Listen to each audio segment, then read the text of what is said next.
Hi everyone, welcome to Tenian's Corner. In today's video, I'm going to talk about Outcast, which was a 2010 horror movie directed by Colm McCarthy. One reason I chose this movie is that I don't often see it discussed or even referenced all that much. I think it's a pretty unique film. It draws upon Irish and Scottish folklore to create this modern day dark fairy tale, which is just seeped in Celtic myth and magic.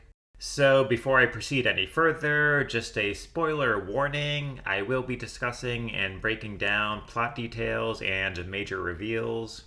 Niall Bruton plays Fergal, a withdrawn teen who is on the run with his mom, Mary, played by Kate Dickie. They are trying to escape a family curse surrounding his mysterious birth. They aren't human, but belong to the Sidhe, which is the name given to the fairy folk in Celtic tradition. More on that later. They are relentlessly pursued by Fergal's father, Cathal, and his uncle, Liam. After moving into a housing estate in Edinburgh, Scotland, Fergal becomes attracted to his neighbor, Petronella, played by Hanna Stanbridge. As their connection grows stronger, several murders are committed by a mysterious beast who stalks the estate at night.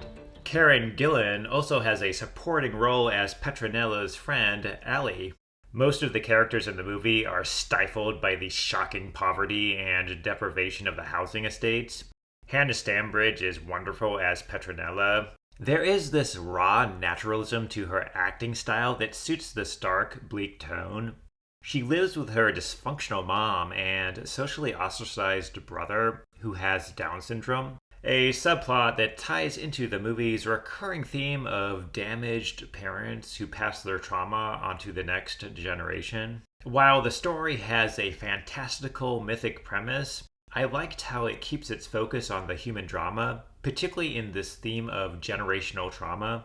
We discover that Cathal is Fergal's father, a human who seduced Mary, a fairy or Sidhe, which was forbidden by her family, who, in retaliation, gave Cathal special magical powers to hunt down and kill Fergal, his cursed offspring. Fergal turns out to be the Beast, a hulking humanoid creature with pitch-black eyes, claws, and fangs.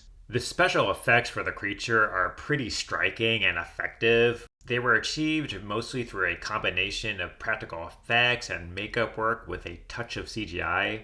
James Nesbitt, who plays Cathal, is an intense, disturbing presence. If you stripped away the fantastical elements, Cathal would be nothing more than a psychotic stalker obsessed with murdering his son. Fergal's cursed fate hangs over him, just as the bleak housing estate looms over the inhabitants with this oppressive hopelessness.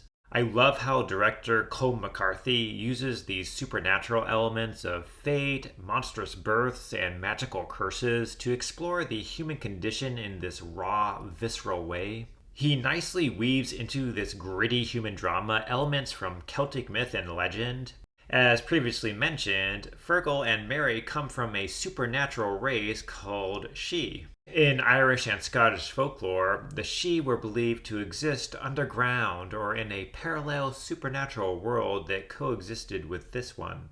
Celtic myth identified them with the Tuatha De Danann, the gods and goddesses banished to ancient hills and mounds which were called Sidhe. In later Christian narratives, the Sidhe became identified with those of the fallen angels who were banished to the earth, since they were not evil enough to be sent to hell. Hence, the Sidhe were hybrid beings, existing in the threshold spaces between the earthly and supernatural realms, and, just as with the Sidhe in the movie, able to cross over into the human world. Interestingly, the Scottish spelling of Sidhe is Sith, which evokes the Sith Lords in Star Wars and makes me wonder if George Lucas was inspired by the Celtic Sidhe when creating the Sith. One of the most unique elements is how the movie gives you a feel of how magic would operate in the real world. I really thought the movie, at least within the framework of its story, presented an authentic, grounded representation of magic. The motives that drive the characters to exercise magic come from very familiar and recognizable human wants, needs, and desires. For instance, Fergal and Mary use magic for their protection and survival. Cathal uses magic to feed his hunger for power. In another scene, Cathal and Mary strip down naked and engage in a battle of wills using magic candles. Their heavy breathing, sweat, and the phallic-shaped candles just exudes this fierce sexual energy. This raw and realistic depiction of magic is also related to why the body in the movie becomes a vessel charged with magical potential. Just as with magic, the body becomes a focus of human willpower, desire, and transformation. Cathal's body is tattooed in order to give him magical abilities, which even allow him to speak with the dead. Fergal's curse transforms him into a raging beast. At the end, Petronella is revealed to be pregnant with Fergal's child, which suggests that the ancestral curse will be passed on to the next generation with the monstrous birth of another fairy-human hybrid. The characters all seem trapped within the harsh materiality of their unstable bodies, just as they are unable to escape the generational trauma of their ancestry, history, and environment. Outcast is a hypnotic, dark fairy tale with a deeply human story at the center of it. It grounds its fantastical premise and characters within a bleak, mundane setting, which is all the more disturbing because it feels all too familiar. The stark, impoverished setting of the housing estate reminded me of the Cabrini Green projects in Candyman. I do think Candyman, which is another one of those horror movies that combines folklore and social commentary, really paved the way for horror movies like Outcast. For me, horror movies are most effective when they confront us with the horror of everyday reality. It's why Outcast has left such an impression on me. Anyway, I hope you enjoyed the video, and if you haven't, please like and subscribe, and I will look forward to seeing you in the next one.